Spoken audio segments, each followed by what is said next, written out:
Hej, og velkommen til en video, hvor jeg sidder her sammen med min gode ven Benjamin, som jeg går på det kristne gymnasium Ringkøbing sammen med. Mit navn det er Daniel, og det er selvfølgelig Benjamin. Vi kunne godt tænke os at fortælle, hvordan man kan undgå at komme i klammeri med hinanden i menigheden, men også sådan indbyrdes, når man tror på Jesus og er kristen. Vi kan godt tænke os at til udgangspunkt i Romerne 14 og i 1. Korintherbrev kapitel 8 og kapitel 10. Ja, jeg ved ikke, om du kan fortælle lidt om dit udgangspunkt for det her, som du snakker med i forhold til. Jamen altså, grund til, at jeg synes, at det er nogle ret gode kapitler. For det første så er det fordi, det er i Guds ord i Bibelen. Og for det andet så er det fordi, at tit som kristen, altså mig og Benjamin, altså for eksempel Benjamin, han kan godt lide at høre metalmusik. Og jeg kan virkelig lov på et skud igennem metalmusik, og jeg må sige, personligt så har det godt nok svært med metalmusik, fordi jeg synes godt det virker lidt underligt. Men der er det sådan, at ifølge Romerne 14, der må jeg simpelthen acceptere Benjamin for det her, og så skal det være med at dømme ham på det. Og så må han heller ikke dømme mig, fordi at jeg ligesom er svag i troen, så at sige, at jeg ligesom har svært ved måske at kunne høre metalmusik. Men Benjamin han sørger for så også at tage hensyn til mig, så han ikke hører metalmusik, når jeg er nærheden. Nogle gange, så hvis han lige vil vise mig fedt nummer, så kan jeg godt lige klare at høre på det, men ellers, så gør vi det ikke. Ja. Og ellers så, som sagt, så udgangspunktet er Romerne 14, så Romerbrevet kapitel 14, og 1. Korintherbrev kapitel 8 og 10. Ja.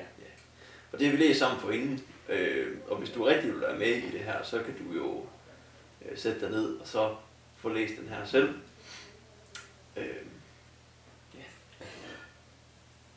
Det var, altså, det er en helt stor debat på den tid, det var det her med at spise kød og spise offerkød, fordi det var godt nok holdt op, især i Korintherbrevet, fordi at Korinth, det var en hedensk by. Det var virkelig en hedensk by, og før kristne kom der til, så var man vant til alle de her afguder, og man havde noget kød, det med offer man til det også, og så er der nogle kristne, der mente, at altså, de her afguder, de er der jo slet ikke, der er jo kun Gud, så vi kan godt spise det her kød, det har vi ikke dårligt med. Og andre i menigheden, de mente, at det kan jeg ikke, det kommer på min samvittighed, og det tager simpelthen et andet sted af. Så Paulus, han kommer ikke med et eller andet ja-nej-svar. Han kommer simpelthen og siger, kærlighed, brødre og søstre, det er simpelthen kodeord her. Fordi vi må simpelthen tage hensyn til hinanden.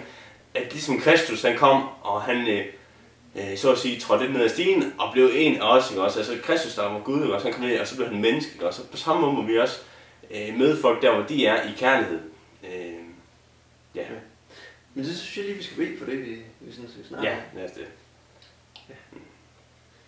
Kære himmelske far, ja, du skal være velkommen til at blive sammen med dig. Ja. Kære himmelske far, nu kommer vi frem for dig her, vi skal læse dit ord. Jeg har læst dit ord her, og skal snakke om det.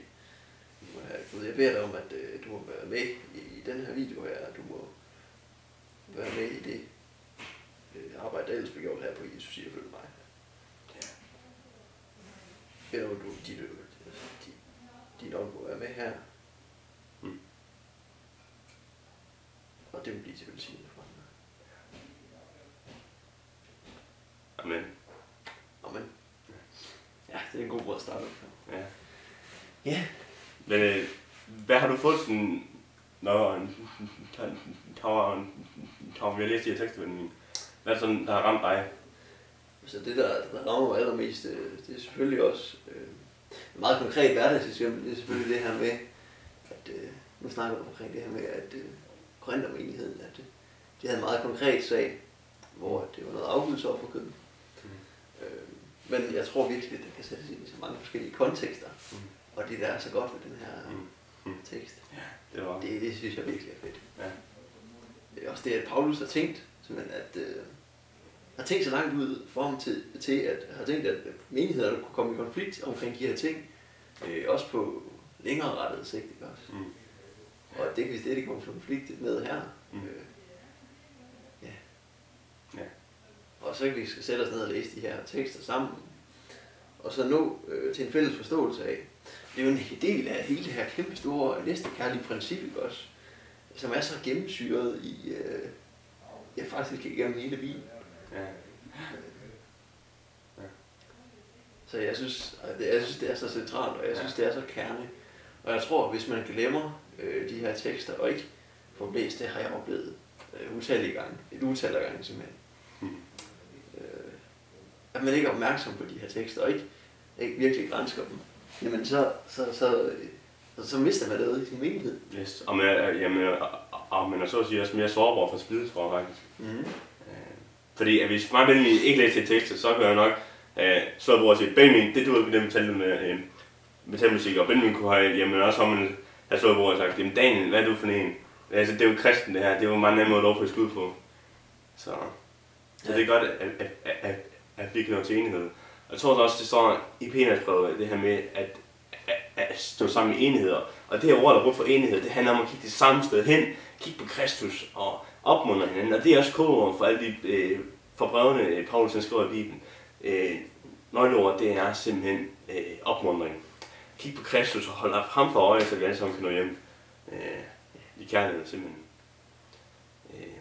Ja.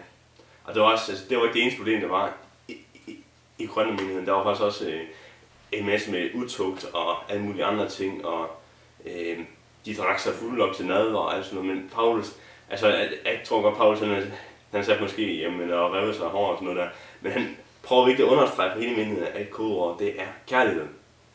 Og virkelig, altså hvis du er svært ved at læse i Bibelen, og synes det er svært at komme i gang, så tag og læs i hvert fald det første Korintherbrev. Ja. Fordi det er virkelig, det er så sharpt, det er kontant, det er lige på. Ja. Også, fordi der er simpelthen så mange ting, som jeg kunne gå ned og så kigge tilbage i nogle svater i hvert fald, og så se, at de gange jeg har læst det her, så bliver jeg velsignet af det, og der er kommet en masse ting, og så den situation taler Paulus i mit liv på. Og det er bare så konkret lige pludselig. Altså den her evangelium lovkontekst, der gerne skulle være. Ja. Og så til at læse sammen med nogen. Det er jo lige netop det mig og Benjamin, vi har blevet velsignet også. Og det er sammen og kunne ikke jamen nok kunne vokse i troen sammen, og det er en kæmpe stor velsignelse. Det tror jeg.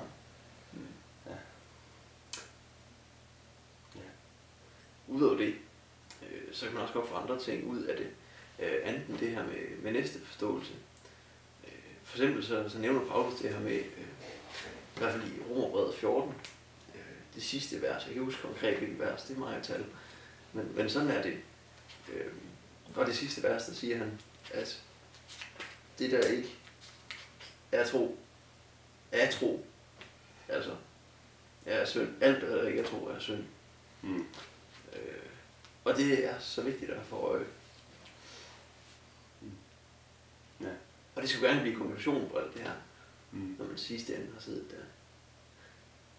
Og det betyder ikke, at for eksempel det her bord her, det har ikke nogen åndelig betydning, så at sige. Så det er synd, det her bord. Det er så ikke sådan, det skal forstås. Det betyder, at hvis du med din samvittighed, du kommer lidt i klemme et eller andet punkt, for eksempel mig og så metalmusik, jamen så skal jeg holde mig fra det, fordi så er det synd, så træder mig selv ud i et eller andet, jeg kan bunde i. Det er sådan, at det skal forstås lige det værste der. Først og fremmest så er troen det vigtigste, du har. Ja. Og hvis du føler, at der er et eller andet, der nærer i dit liv, for mig har det været andet, altså verdslig musik, sekulært musik, som så at sige popmusik, ikke også? Populær musikkultur. Fordi jeg har oplevet, at der har været mange af de her tekster, der er gået ind, og så haft en indflydelse på mig, hvor jeg må sige, at det har virkelig været nedbrydende for min tro, og ikke været til opbyggelse på samme måde, som man kan opleve det til en lovsangskoncert eller med fest. At det her det er til opbyggelse for mig. Men det får jeg virkelig ikke, hvis jeg tager til på samme måde i en rockkoncert. Fordi jeg kan mærke, at det ikke er Guds ånd, der er til stede, hverken i det her musik eller den forkyndelse, det ord, som bliver taget frem i det her. Så derfor, og den her tvivl, der kom til at fylde så meget for mig, jeg blev nødt til at sidst at forkaste det fuldstændigt. Og tage afstand fra det.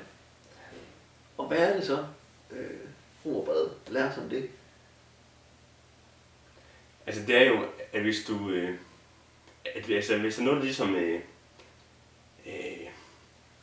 hvis der er noget, der binder dig for at, ligesom, at komme videre i det kristne liv, for at ligesom, vokse i det kristne liv, så er du nødt til at give slip på det. det er simpelthen, det er sådan, det er. Ja. Også omvendt i forhold til dig, så kan du også tage hensyn til det. Jeg kan ikke holde til at høre den her verdslige musik, fordi jeg bare kan det nedbryde. Og hvis jeg har sagt det til dig, eller hvis jeg siger det til dig, så kan du tage hensyn til det. Det er simpelthen den her, altså tage hensyn til andre, ikke også? Igen, super mange referencer. Hvad med de næste? Ja. Det næste skal være med dig. Ja, præcis. Og altså, hvis man tror, at man ligesom, at det vil køre på skinner i en minighed derfra, når man har fået det her på plads, og så tager man fejl, og man tager en gruppe fejl, fordi hver gang jeg Benjamin, vi kan altid tage hensyn til hinanden. Nogle gange så kommer vi til at provokere hinanden mere, end vi godt er. Der må vi give hinanden en klar besked, og så må vi hvile i, yes, det har Kristus også oven på korset, det er jo stærkt, det er dejligt. Og det kan vi glæde os over, fordi det er et oplevet kærlighedsbud, og elsker Gud helt i hjertet, helt i sjælen, helt i styrke, helt i dit sind, og det er næste som dig selv. Det kan mig Benjamin, hvis det ikke klart. Det. Men det er jo fordi, Bibelens kærlighed, Guds kærlighed er så komplet på en helt anderledes måde, og det forstår vi jo ikke. Det er svært for os at fatte helt, hvad det er, Gud har tænkt for os ind i det her. Og det er derfor, vi bliver nødt til at også igen at læse det her igen og igen, blive fyldt op med ordet, fordi vi forstår ikke noget. Vi forstår ikke Guds kærlighed. I hvert fald ikke til fulde. Jo, måske ved jeg godt, at Jesus døde for mig. Jeg ved det. Men det blev til liv for mig. Ja, det er det. Altså, der står også det her med, det er munden, eller nej, det hjerte, det er fyldt med, det er jo munden over med. Så det, man bruger sin tid på, det man fortæller andre om, det er faktisk også det, der ligger inde på hjertet. Og så kan man godt tænke, jamen, nej, jamen så skal jeg fortælle en masse andre folk om Jesus, fordi det er så ikke frelst. Sådan der, men altså, det er ikke der, man skal starte, men det handler om at kigge på roden, i stedet for at kigge på frugterne på træet også. På samme måde så er nødt til ikke at gøre alle mulige gerninger for at blive frelst, men kigge på roden og blive fyldt med den her kærlighed for Kristus, hvor hvor det ikke handler om gerninger, men det handler omkring Jesu frelsesgerning, det har han gjort for mig, og det har ingen anden del i, bortset fra, at jeg får del i det. Og så får han glæde til min næste, og nød for ham om, at han også skal lade Jesus at kende, så kan vi fortælle hinanden om det. Jeg kan også til at tænke på en anden ting, også som omkring for eksempel rygning og sådan noget der. Men Jesus han siger faktisk i Matthæus evangeliet kapitel 11, vers 11, der står han, og det er så Jesus, der taler det, og der står, og han kaldte skaren til sig og sagde, hør og forstå, ikke det, så kommer ind i munden, gør et menneske urent, men det, som kommer ud af munden, det gør et menneske urent. Altså, for eksempel rygning. Rygning, det gør ikke et menneske urent. Det, der gør et menneske urent, det, der gør et menneske syndigt, det, der kommer op i hjertet, det er egoisme, begær, selvcentreret, alt muligt andet. Ja, i Korinthermenigheden, der er det jo det her offerkød, som de spiser simpelthen sammen med hedningerne, fordi det er afgudsofferkød. De sidder simpelthen og deler bords. Det svarer lidt til, at jeg går hen til en satanist, og så deler altså et eller andet ting, som de har tænkt sig at ofre til satan med dem. Og det skal jeg simpelthen ikke tage del i, fordi så tager jeg del i det bord, siger Paulus, som satan er ved. Og det er værtslighed. Men derimod, altså, deler jeg måltidsfællesskab sammen med Aarhus, eksempelvis. Så er det et andet bord, jeg tager fællesskab i. Ja.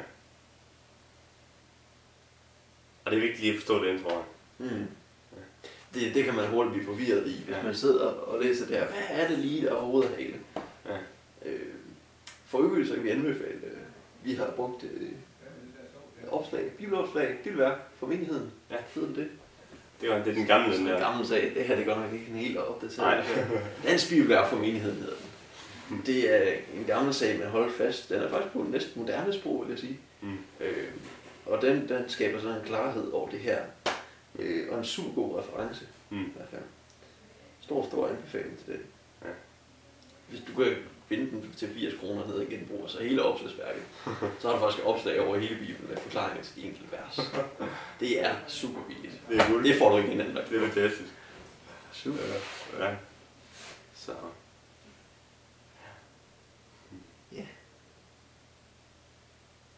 Men jeg tror da egentlig, at vi er ved at have været hele vejen rundt. Ja, det tror jeg også. Det er jo velsignet at få lov til at sidde og snakke med jer. Ja, tak i måde. Så jeg siger rigtig mange tak for indbydelsen. Ja, det er tak. Det er rigtigt. Det, ja.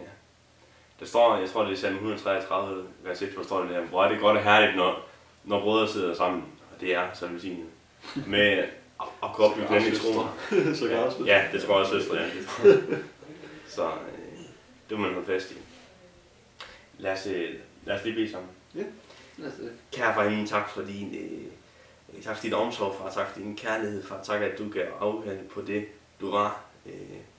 Du var kongernes kongefar. Du blev menneskelig, far. Du blev fuldstændig som en af os, far. Samtidig med, at du var 100% Gud, far, så var du 100% menneske, far. Men tak, at du gik korsets vej, far. Tak, at du gjorde det for os, den her kærlighed, far, som vi lige har sat og snakket om, far. Det kom til udtryk på det kors, far, fordi du døde for os, mens vi endnu var syndere, far. Det takker vi dig for, far. Ved du, om du blev til liv for os alle sammen, far. Far, tak for dit ord, far. Tak fordi det er levende, far. Det kan sætte os fri, far. Det takker jeg dig for, far. Tak også for Benjamin og mig, far. Og dem, der sidder og kigger med her, far. Hvem du må være nær hos os. Det vi står i der, far. Jeg vil sige, at du hver enkelt situation. Og lærer du også som kristne brødre og søstre, og måske dem, der ikke har mødt dig endnu her, lærer du også dem at lære af dit ord her, og blive oplært her i troen. Ja. Du ser, der er så mange veje, der kommer til dig. Ja. Amen.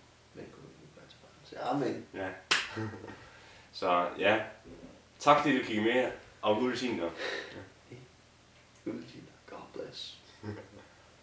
Munchborg. BSD.